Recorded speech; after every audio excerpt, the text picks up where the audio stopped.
Assalamualaikum warahmatullahi wabarakatuh. Halo semuanya, saya Raditya Mahathir, mahasiswa program studi ekonomi syariah dengan NIM nomor induk mahasiswa 2305 1370 377. Di video ini, saya akan mengajak Anda untuk membahas sebuah topik yang sangat penting, yaitu mengenai strategi mengurangi pengangguran melalui konsep ekonomi Islam. Simak videonya ya. Baiklah, di sini saya akan menjelaskan mengenai pengangguran. Pengangguran merupakan salah satu masalah ekonomi terbesar di dunia, termasuk di Indonesia. Pada tahun lalu, terakhir jutaan masyarakat masih sulit mendapatkan pekerjaan yang layak. Tidak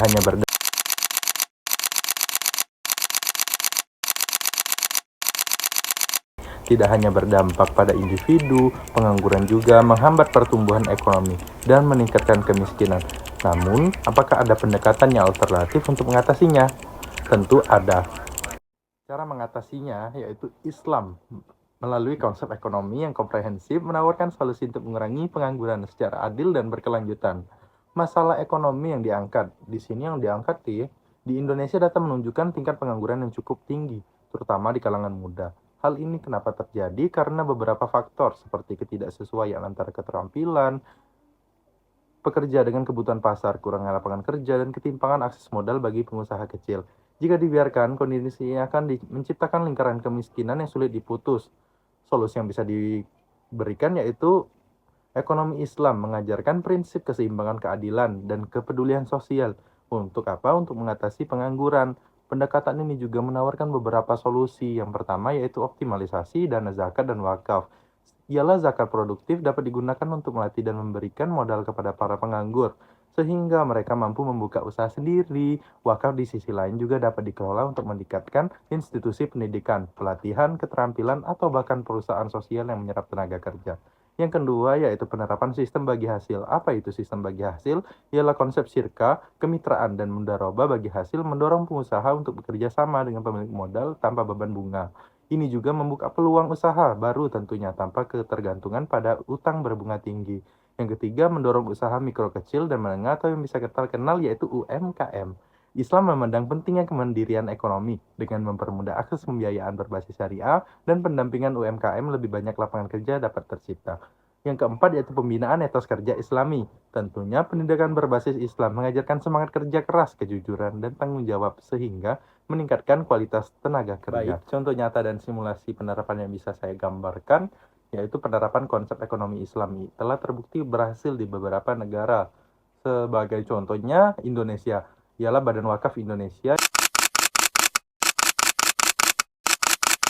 yang mengelola tanah wakaf produktif untuk pertanian dan pelatihan kerja. Contohnya, proyek Wakaf Al-Azhar di Jawa Barat yang memberikan pelatihan keterampilan kepada pemuda desa dan menciptakan lapangan kerja di bidang pertanian. Yang kedua yaitu Sudan, sistem keuangan mikro berbasis syariah digunakan untuk membantu petani kecil membeli alat dan bahan pertanian. Melalui sistem ini, mereka mampu meningkatkan produktivitas dan pendapatan. Simulasinya, penerapan di Indonesia misalnya dapat dilakukan dengan mengelola dana zakat nasional untuk membangun sentra pelatihan kerja berbasis keterampilan digital.